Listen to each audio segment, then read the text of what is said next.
Hello, everybody, and welcome back to You Exchange, the podcast where I exchange my user experiences to change them, and yours for the better. I'm Jeremy, a mentor and senior user researcher with over 8 years of experience and a background in neuroscience. Throughout my career, I've had the privilege of engaging with hundreds of users around the world. I've created this podcast with the aim of providing my mentorship and educational content, offering actionable tips, knowledge, and guidance in the realm of research to anyone having an interest in this area. And I hope that you will find this episode insightful.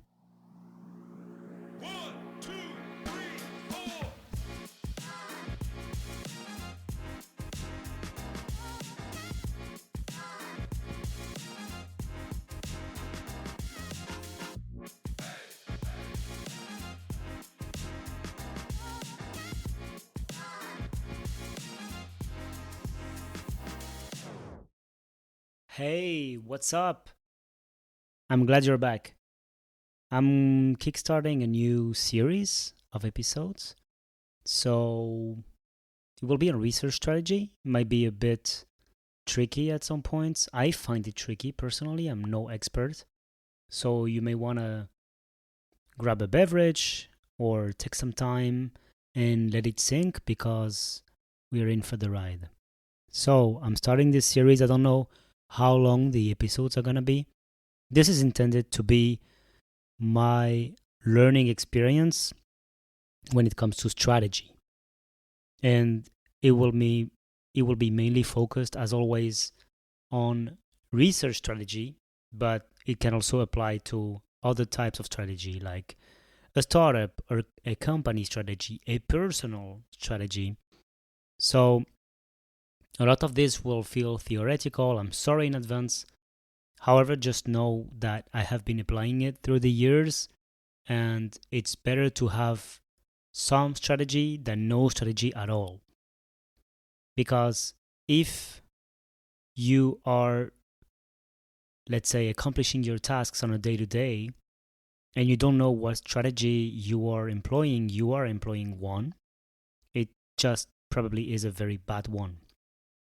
And so after you made your strategy in place, you will have to follow a plan. And I also like this quote that I don't remember by whom, to be honest, but I love this quote saying like, if you don't have a plan, you will be part of someone else's plan. So I think it's a good mindset to have. Every time in my life when I planned things, it was always better than not planned at all. Always. Even if it's like 5% more planification than usual. Just the fact of having thought about things was really, really helpful. So I'm going to share what I know about putting in place some research strategy. Let's start directly. So here, as I said, I will focus on UX and on research strategy, but just know that it can apply to many, many things. So first of all, what is a research strategy? A strategy is a plan of actions that you design to reach a future state that you wish to happen, that you wish to be. In the case of user experience, it's the future state of the user experience that you wish your product will have. And usually you have several steps in this research strategy. One being the vision. The second one being, I like to divide vision and mission. Then you will put in place some goals. And then here you have, of course, several subdivisions of goals and several frameworks to define your goals. And then finally, you will have a plan. And in plan, usually we hear timelines. We hear, how can I place things I have to accomplish in a timeline? How can I organize them through time to make sure I'm on the right path? Okay, so let's start right in with the vision. What is a vision? And usually people tend to mix them up. I also tend to mix them up sometimes with the mission.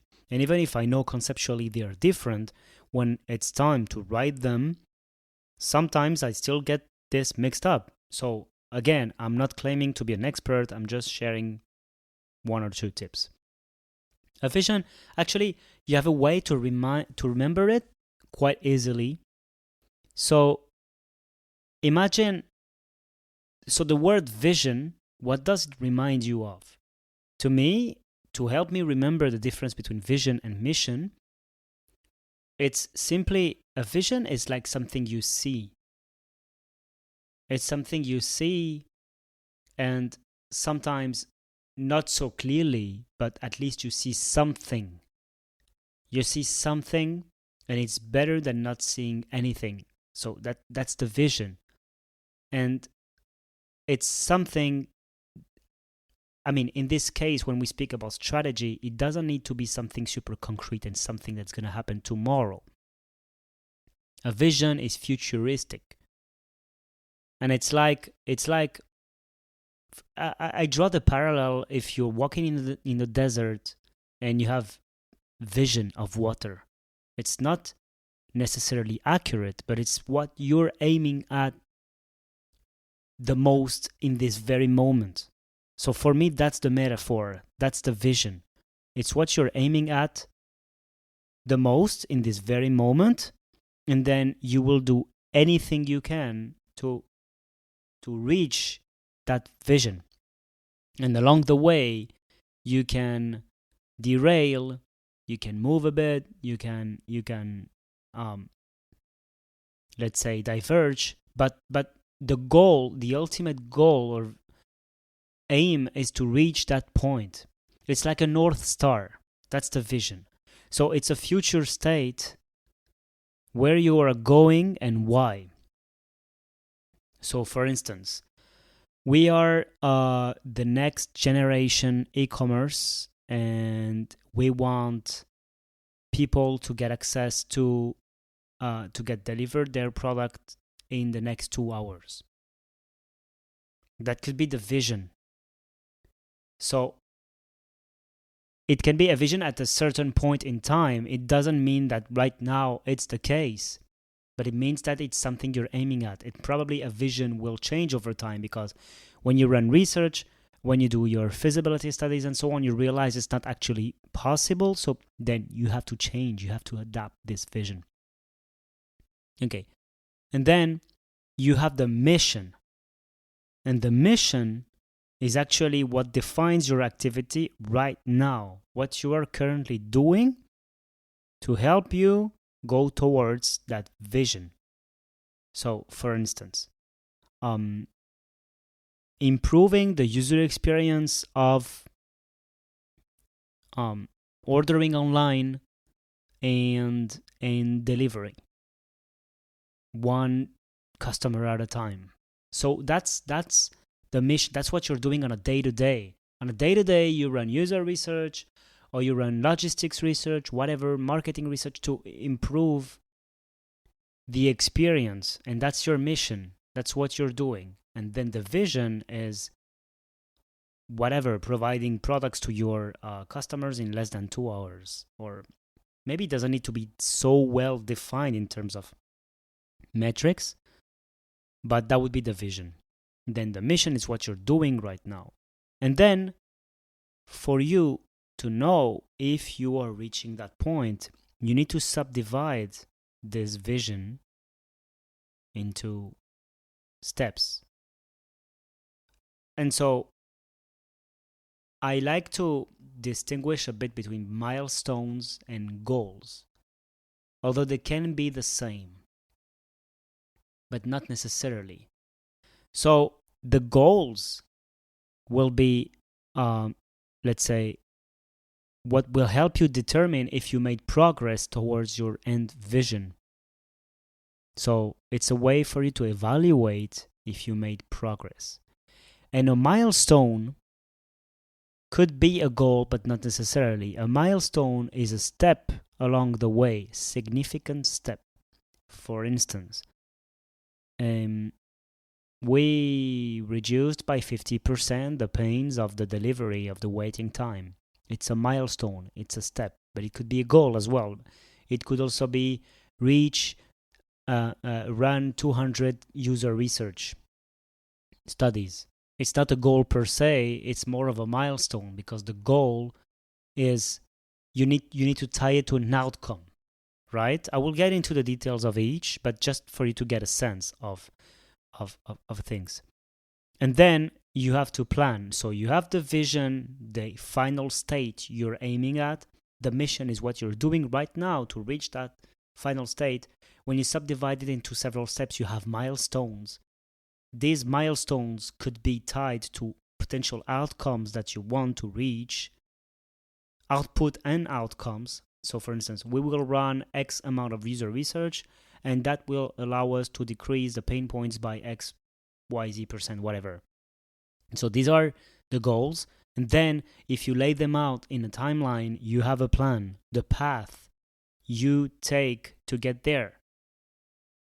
And so this, if you have this in mind, you're way better than if you have nothing and if you're just reactive. This allows you to plan and to have, let's say, a strategy. Okay, so let's go step by step. So the vision, it allows you to know where you are going and why, of course. It's aspirational. It's a future state, right? It could be about a company, but not only. It could be about a product. It could be about a service, a team, an organization, whatever. And it should capture what you want to become, in X amount of years. Or it could be in 6 months, right? Of course, subdivide the idea that you can have product visions and team visions. So you could be a team inside of a company and providing some services, for instance, or providing some kind of product to another team. And you could also have visions for your team. What does it mean to be in this team and working for the rest of the company, for instance, right? So if you're the user research team, the vision could be delivering user research insights at scale with whatever, 100% actionability and reach in our products, whatever. So that would be how I would define it. And then the mission is conducting user research on a day-to-day basis, several methodologies, and so on, and so on. Okay, and then just know, and don't be overwhelmed, because a vision, so when I first started, I thought the vision would only bear on me. I would be the only responsible for coming up with visions. It's not the case. A vision is actually extremely difficult and a complex process to put in place. You are defining the identity. Well, you're redefining or fine-tuning the identity of your company, right? Because the company has an identity, of course, whether you want it or not, you have an identity. The question is, have you thought about this identity? And is this identity you're communicating the one you wish for? Is there an alignment between how your company is perceived and how you want it to be perceived? Of course, there are other aspects to this, brand image, communication, and so on, right? But at least the vision, if you have it in mind, will allow you to see it more clearly, basically. And so for that, it's so complex that, of course, it cannot be on the shoulders of only one person. And so that's why it's a collaborative process. Many realms of expertise need to collaborate on this topic. And you also need several types of input. It could be research, it could be technical information, it could be the types of product you're making, it could be enhancement requests from your customers, it could be support tickets, whatever. You need to have several, let's say, pieces that you glue together, then you synthesize to help you inform this vision. And for that, you can run some competitive analysis, usability testing, stakeholders interviews. What is the knowledge inside of the company? And what are my customers saying about my product? Is that what I want them to say about the product? How can I correct that? So That's the thing. And once you have put all of that together, you can start to envision. So you have the current state, and that, by the way, helps you a lot when comes the time of sharing your research insights or communicating, let's say, a strategy through storytelling. That's a great storytelling principle. It's sharing the current state of things and why is it not optimal? What could it be? And what will we do about this? And that's the moment when you envision. So you share the current state and you share what the future state could be in comparison of what it is right now. And so for that, you need to collaborate. You could do that with a workshop, for instance, where you put everyone together and you cover what could the vision be, basically. And I'm not going to get into details, but basically you can use some traditional techniques such as brainstorming. Be wary about judgments and refraining yourselves of sharing the ideas and so on. But the idea is, of course, to answer some questions. For instance, where do we want to be in 5 years? What does it look like when we are providing our full value? What does an ideal experience look like? And what are some constraints? It's also good to have constraints in mind. And what do we don't want to be? What do we don't want to produce as an output and an outcome? It's also good to have in mind where you don't want to go. And by the way, this is a good question to ask yourself for your life in any case. So that's why I'm sharing a lot about these concepts, about UX, user research, design thinking, strategy, and so on, because a lot of these concepts could be applied to your daily life. So I think even if you're not a UX designer, user researcher, I think it's still good to have this mental gymnastics of doing design thinking, identifying where things are wrong and how can they be better. And having this toolkit with you, even if you're not a user experience designer, will help you improve just a tiny bit your critical thinking. So that's why I like to share this so much. Then when everyone gathered around the table and covered what it could be in the future, this vision, of course, you need to synthesize. So you will use traditional techniques such as affinity diagramming. You put the things together, you ask people to vote, and so on. And then you should craft a vision statement. So you craft a vision statement. It's usually one sentence. It's clear. It's phrased with easy and simple words that everyone could understand. That's super important. And you identify, okay, now what should we do about this? What can we do? What are the processes we can work on? Who should be held accountable? Who are the people who will work on this XYZ thing? What are the tools we have? What is the governance? How should we prioritize our work, and so on and so forth? So at least it will help you to start. And the vision, of course, should be shared with everyone. So of course your customers, but not only.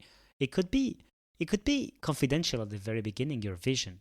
If you work on a new product you're about to launch, a vision could be something confidential, but widely shared inside of your company so that everyone could adhere to the vision and then know what they're working towards. That's really important. And then, of course, this is tied tightly to the mission. And so, what is the collective value we generate now? That's the mission. And how can this collective value we provide help us move towards the vision? And so that's the two, let's say, big pieces of a research strategy. And for when you have the vision in place, you can also fine-tune the mission, because the mission is what you're doing right now. But of course, when you will have the vision and you see the extent to which this vision differs from your current state of things, then you know when you need, you know where you need to correct. So the first thing to change a behavior is to track. If you track things, if you know how far you are from your aim, then you know what you need to do. Maybe not what to do, but you know the extent to which you need to change. And then that's the very beginning of correcting. And so, for instance, a good exercise that I like for the mission is, what should we start to do, what should we stop to do, and what should we continue doing, right? And so when you have that in mind, you can fine-tune this mission. Of course, you can also share stories, what you have been doing until now that has worked and why. Then identify some critical elements in these stories. So, for instance, I remember about a time when we did a user research and we collaborated with 3 teams, and we produced a high amount of value to the company because we looped the product manager in at the very beginning. We had clear roadmap from leadership, blah, blah, blah, right? When you share these stories, identify critical elements inside of the stories. And you should look for several components in the narratives. So who are the people or groups that were in this story? What were the actions done? And what were the changes or results that happened because of the actions? It's basically deconstructing a story to see where it went right and how can we replicate, and where it went wrong, and what can we do about this. So people, actions, results. And once you have that in mind, you can craft a mission statement. Then let's move on. So you should, of course, keep it concise. When it comes to the vision and the mission statement, you need 10 to 15, maximum 20 words. Keep it to 1 or 2 sentences. Maybe 1 sentence is better. Keep it simple, be specific, and say it out loud also in your group. And if it sounds weird, it means probably it is. And then you should know that, of course, vision and mission are not so different, and that's why people oftentimes mix them up. I'm one of these people, right? So both inform the overall strategy that you have, and both should be checked against your goals and objectives. So that's normal if we oftentimes mix them up. But I think whatever you call them, just know that you need to have something that is like of a longer term aim, and then you have something that is like what's defining you right now, and how does that fit into this longer term aim. And then, of course, we can cover in the next episode goals. Once you have this vision and once you have this mission, you can already talk about goals, and basically how can we set goals that we will track to indicate if we are going in the right direction or not. How to set goals, how to achieve goals, how to course correct if needed. That is what we will cover in the next episode. I hope you learned at least one thing. I really like to do these episodes, and just as a side note, again, I'm really not an expert. I'm learning, and I want to share what I learned along the way. Research strategy is something that I did for years, but I'm still learning about this. And so, just so you know, sharing about this in this podcast, when I'm speaking, I'm learning.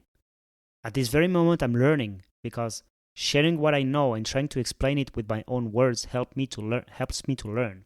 So that's why I love doing that so much. And so that's why I also encourage you to reach out if something isn't clear, if you would have done it another way, if you have some critical experience or story you want to share that would add to the conversation, or something you want me to cover further, please reach out. If you learned at least one thing, please subscribe, share it with your friends, colleagues, and I look forward to seeing you in the next episode. But until then, take care. Bye-bye. And that's it for today's episode. Thank you everyone for joining me today on New Exchange. I hope you found today's episode insightful and valuable. Make sure to subscribe in order for you not to miss the next episode. Share it if you liked it and leave a review. Thank you for your time and attention. If you have any questions, comments, or suggestions for future topics, feel free to reach out directly to me. You can find all the details in the show notes. And see you in the next episode. Bye-bye. And